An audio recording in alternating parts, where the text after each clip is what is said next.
Ano ba ang dapat gawin para madagdagan ang limit ng iyong GCash account? So first ang gagawin nyo, titingnan nyo muna yung limit ng GCash account nyo.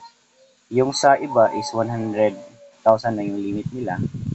Tapos gusto nila mag-upgrade ng limits.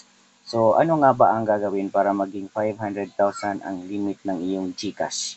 So first, pupunta ka dito sa iyong GCash account. Ayun.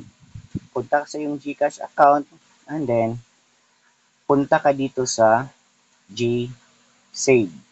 Itong G-Save, punta ka dito, i-click mo to dito. Antayin nyo lang at lalabas itong Uno, may bank dayon CIMD and BPI. So ang gagawin nyo dito is i-click nyo yung CIMB nyo para mag-deposit kayo dito ng 100 pesos lang i-deposit nyo. So i-click nyo tong CIMB, tapos register kayo dyan. Pagkatapos deposit kayo ng 100 pesos. Tapos hantayin nyo lang siya mga ilang araw, magiging 500,000 na yung limit nyo, credit limit nyo dito sa inyong GCash.